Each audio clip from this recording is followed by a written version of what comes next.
Hello, I'm Justin Porter, and the title of my video tonight is From Jehovah's Witness to Atheist. How did I go from being a fully fledged believing Jehovah's Witness to an atheist? Well, it was a gradual process, a slow evolution, may I say. At first I left Jehovah's Witnesses back in 2018 because the way they treated people, the shunning basically of people I know who have been shunned, and I just thought it was unfair. And then I visited when I got lonely, I visited other churches. And when I visited other churches, I was sort of still believing in God, but I found so many different beliefs. I visited 7 different churches. It was only Jehovah's Witnesses and Seventh-day Adventists that taught that there was no hellfire of torment.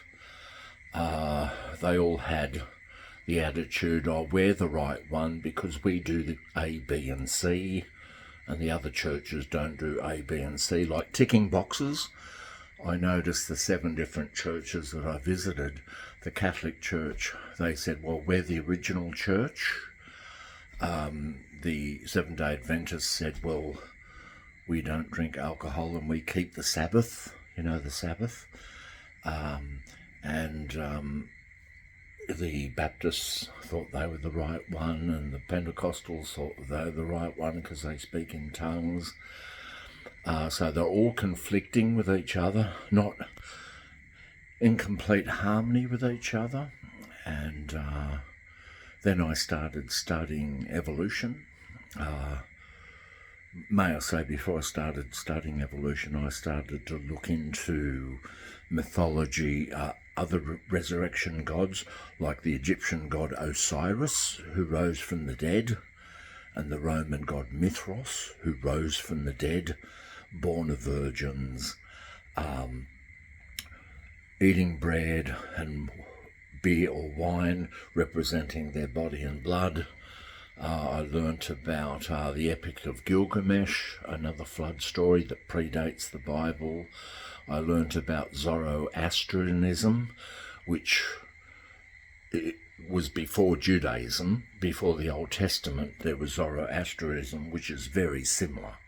And these ancient people borrowed each other's stories, they borrowed each other's myths, and even the hellfire doctrine that in Luke chapter 16 about the rich man and Lazarus, not explained, but I think that's the Greeks introducing the hellfire doctrine to the New Testament, and just contradictions in the Bible.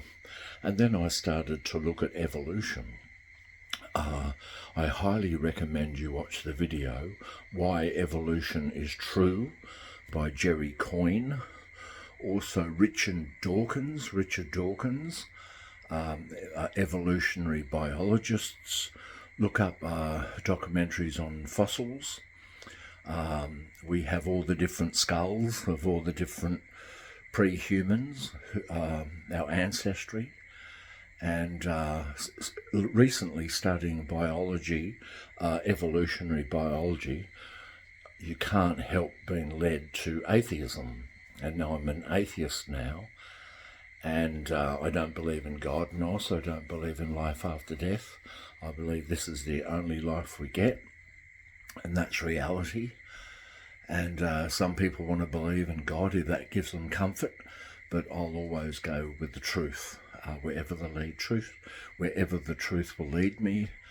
And I don't believe there is life after death. I believe this is the only life you get for everybody, even for the governing body, even for Stephen Lett and Tony Morris and Mark Sanderson and David Splain and Gerard Loesch and Samuel Hurd. Yeah, we're all going to go to Gehenna. In other words, we're going to be dead and forever, and there is no life after death, sad as that seems, but you won't know you're dead. And as Mark Twain said, Mark Twain, he was born in 1835, he died in 1910. He said, I'm not afraid of being dead. I was dead for billions upon billions of years before I was born, and I never suffered the slightest inconvenience from it. So you won't know you're dead. Dead, like as Ricky Surveyor says, being dead is like being stupid. You only upset the people around you, you know. And so looking at these people like Christopher Hitchens, the famous atheist who passed away in 2011, Richard Dawkins and Jerry Coyne, evolutionary biologists, Dan Barker influenced me. He was an evangelical pastor. He's now a full-on atheist, and he's the president of the Freedom of Religion Foundation. And watching lots and lots and lots of videos on ex-Christians, watching lots and lots of videos on paleontology, on fossils, on evolutionary biologists, and also watching lots of videos on different myths, Egyptian gods, Egyptian trinities, Roman gods, who rose from the dead. So there was a lot of things that led to my becoming an atheist. And atheists can still be moral. You know, as atheists, there's 13 countries in the world you cannot visit as an atheist.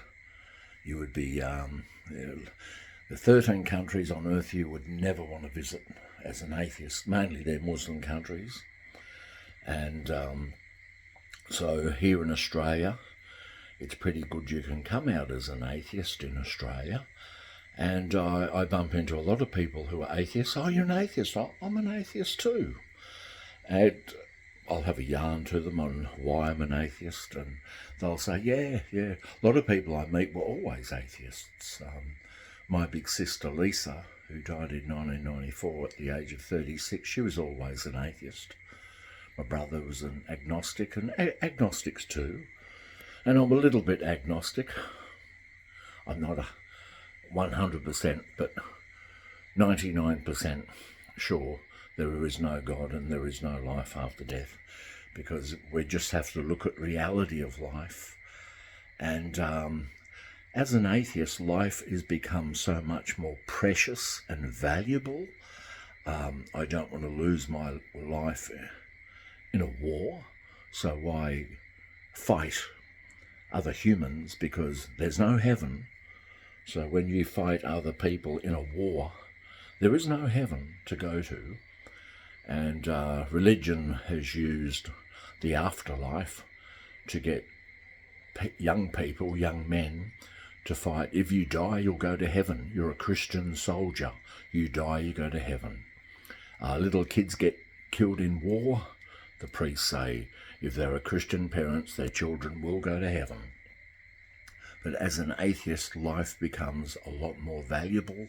You want to look after yourself as an atheist because you only get one life. And this is the only life you get. I may sound dogmatic, but I look at the evidence, and the evidence, it all points to there is no life after death. People's hallucinations, near-death experiences, that's just the brain having a big party on adrenaline rush before you die. So I do believe before you die, you may see your dead loved ones and imagine all types of things, but then the lights go out and you won't even know you're dead. You won't even know you're dead. Being dead is not, it's not like being locked up in a dark room and bored, like dead bored. No, it's not like that. It's going to be exactly the way it was before you were born. Just the way it was before you were born. So pick the decade before you were born and tell me what you were experiencing in that decade before you were born. That's what death is all about, you know. All the evidence points to no life after death. And all the evidence points that there really is no God of love who cares for us, who answers prayers, who looks out for us, who intervenes in mankind's affairs. No, it is sad, and We are human apes. We evolved from human ancestors, and we are apes. Just like a duck is a member of the bird family. Duck might get offended if you call it, don't call me a bird, I evolved from ducks. Well, ducks are birds, just like humans are apes. So that's all I wanted to say. And before I go, I want to say like, subscribe and comment. And before I go, why do gorillas have big nostrils? Big fingers. Thank you for watching.